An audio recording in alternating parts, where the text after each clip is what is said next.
الطاغوت۔ محترم سامعین اور خواتین حضرات، تقبل اللہ منا و منکم۔ اللہ کی توفیق سے آج ہم نے عید الفطر کی نماز ادا کر لی ہے۔ اللہ رب العالمین ہماری یہ نماز قبول فرمائے اور اللہ تعالی ہماری تمام رمضان کی عبادات اپنی بارگاہ میں قبول فرمائے۔ اللہ رب العالمین نے اس آیت مبارکہ میں ارشاد فرمایا ہے، تحقیق ہم نے ہر امت میں ایک رسول مبعوث کیا ہے، وہ حکم دے کہ اللہ کی عبادت کرو اور طاغوت کی عبادت سے بچو۔ محترم بھائیوں، آج آپ کے سامنے اللہ تعالیٰ کے اس فرض کے حوالے سے بات کرنا چاہوں گا، وہ اللہ کا فرض جو زمین پر اس کائنات میں سب سے پہلا فرض ہے، وہ نیکی سب سے بڑی نیکی ہے، اور وہ فرض تمام فرائض میں اہم فرض ہے۔ نماز سے پہلے وہ فرض تھا، روزوں سے پہلے وہ فرض تھا، زکوٰۃ سے پہلے وہ فرض تھا، حج سے پہلے وہ فرض تھا، جہاد سے پہلے وہ فرض تھا، اور وہ فرض ہے اللہ تعالیٰ کی توحید۔ اللہ تعالیٰ کی توحید تمام فرائض سے پہلا فرض ہے، تمام فرائض سے اہم فرض ہے، اور تمام نیکیوں میں سب سے بڑی نیکی یہ توحید ہے۔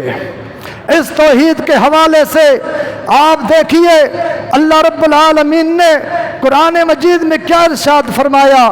اللہ تعالیٰ نے ابھی کائنات کا وجود نہیں بنایا تھا، ابھی یہ کائنات اپنے وجود میں نہیں آئی تھی کہ اللہ رب العالمین نے ہم سب کی روحوں کو اپنی بارگاہ میں جمع کر کے اللہ نے ان سے عہد لیا تھا۔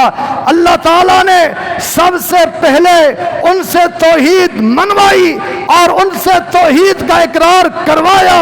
قرآن کہتا ہے وَإِذْ أَخَذَ رَبُّكَ مِن بَنِي آدَمَ مِن ظُهُورِهِمْ وَتَشْهَدَ عَلَيْهِمْ۔ اللہ رب العالمین فرماتا ہے جب تیرے رب نے بنی آدم کی پیٹھوں میں سے ان سے یہ عہد لیا، ان کی ذاتوں پر، نفسوں پر انہیں گواہ بنایا، اللہ نے کیا فرمایا؟ أَلَسْتُ بِرَبِّكُمْ، کیا میں تمہارا رب نہیں ہوں؟ اللہ رب العالمین نے تمام روحوں کو، میری روح، آپ کی روح، اولین کی، بعد میں آنے والوں کی، سب کی روحوں کو اللہ رب العالمین نے اکٹھا کر کے اللہ نے ان سے محبت کے انداز میں پوچھا الستُ بربکم، کیا میں تمہارا رب نہیں ہوں؟ سب نے کہا قالوا بلا، سب نے کہا کیوں نہیں، تو ہمارا رب ہے۔ اللہ اکبر۔ ان روحوں کے اندر دنیا کے 360 بھی تھے، ان روحوں کے اندر لات بھی تھا، منات بھی تھا، عزا بھی تھا، اور خواجہ بھی تھا، اور بابا بھی تھا، قیامت تک آنے والے جن کو آج ہم رب کا شریک بناتے ہیں وہ سب وہاں موجود تھے۔ ان سب نے کہا کہ ہمارا رب اللہ ہے۔ اللہ اکبر کبیرہ۔ اللہ تعالیٰ نے یہ سبق سکھایا، پڑھایا، کائنات میں جا کر بھول نہ جائیں، مکر نہ جائیں کہ تم نے عہد کیا تھا کہ ہمارا رب اللہ ہے۔ سب نے اقرار کیا، جو جو روحیں آنی تھی، نیک لوگوں کی، بزرگوں کی، انبیاء کی، صالحین کی، شہداء کی، سب نے وہاں اقرار کیا۔ جنہوں نے اقرار کیا تو ہمارا رب ہے، پھر آج ان کو رب بنایا جائے، رب کے ساتھ شریک کیا جائے، یہ کیسے گوارا ہو سکتا ہے؟ یاد رکھیے گا محترم بھائیوں، یہ قرآن مجید کی آیت مبارکہ اس پر نص ہے کہ اللہ نے جس نبی کو، جس رسول کو بھیجا، اس کی یہی دعوت تھی، ایک اللہ کی عبادت، ایک اللہ عبادت لائق اور کوئی نہیں. جتنے بھی انبیاء کرام آئے ان کی دعوت توحید کی دعوت تھی. انہوں نے توحید کے اندر شرک پر کوئی سمجھوتا نہیں کیا. جتنے بھی رسول آئے کسی نے بھی توحید کے ساتھ شرک کو گوارا نہیں کیا, توحید کے ساتھ شرک کو چلنے نہیں دیا. حتیٰ کہ آپ کی توجہ چاہوں گا, میرے آپ کے پیارے محبوب نبی اور رسول جناب محمد الرسول اللہ صلی اللہ علیہ وسلم کو اللہ رب العالمین نے مبعوث فرمایا. آپ کی نبوت کی زندگی 23 سال کی زندگی ہے. اس 23 سال میں 13 سال مکی زندگی ہے اور 10 سال مدنی زندگی ہے. میں بات کرنا چاہتا ہوں, دیکھیے گا وہ جو مکی آپ کی زندگی ہے 13 سالہ زندگی, اس 13 سالہ زندگی میں آپ کا ایک ہی موضوع تھا, وہ موضوع توحید تھا. 13 سالہ زندگی ایک ہی موضوع تھا, توحید کا موضوع تھا. مدینہ میں جا کر نماز باقاعدہ طور پر اجتماعی صورت کے اندر فرض کی گئی, اور روزے کہاں فرض ہوئے؟ مدینہ میں جا کر. زکوٰۃ کہاں فرض ہوئی؟ مدینہ کے اندر. حج کہاں فرض ہوا؟ مدینہ کے اندر. جہاد کہاں فرض ہوا؟ مدینہ کے اندر. طلاق, نکاح, تجارت اور دیگر سارے احکام کہاں پر آتے ہیں؟ مدینہ کے اندر آتے ہیں. آپ سمجھیے شریعت کے تقریباً سارے احکام, سارے مسائل مدینہ کے اندر آتے ہیں. مکے کے اندر صرف ایک ہی موضوع تھا, توحید. توحید, ایک ہی اللہ ہے, ایک ہی داتا مشکل کشا ہے. وہاں پر آپ نے 13 سال کیا ہے اکیلے توحید کی دعوت دی ہے. اندازہ تو کیجئے, مدینہ کے 10 سال شریعت کے سارے احکام وہاں پر آئے, لیکن مکہ کے اندر 13 سال اکیلے توحید کی دعوت دی جا رہی ہے. کیا پتا چلا کہ توحید کی اہمیت, توحید کا مقام ہے کہ 13 سال آپ نے اس موضوع پر لگائے. اس سے اور بڑی بات, آگے چلیے.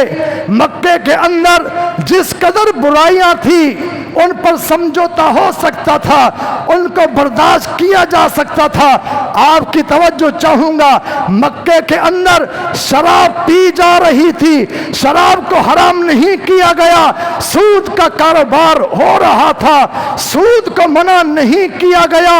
مدینہ جا کر شراب حرام ہوئی, مدینہ جا کر سود حرام ہوا, لیکن مکے کے اندر توحید کے ساتھ ساتھ یہ برائیاں ان کے اندر گنجائش تھی. شراب ہو سکتی ہے, سود ہو سکتا ہے, چوری ہو سکتی ہے, قتل ہو سکتا ہے, لیکن مدینہ کے اندر جا کر یہ برائیاں بھی ختم ہوئی.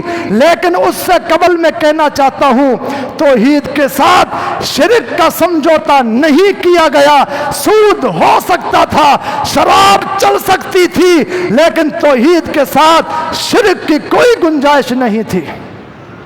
مکہ کے اندر توحید کے ساتھ شرک کے لیے کوئی گنجائش نہیں تھی. شرک کو قبول نہیں کیا گیا, دیگر برائیوں کو قبول کیا جا رہا تھا حکمت کے تحت, مصلحت کے تحت. لیکن یہ توحید رب کی غیرت کا معاملہ ہے کہ رب نے اور برائیوں کو چلنے دیا لیکن شرک کو نہیں چلنے دیا.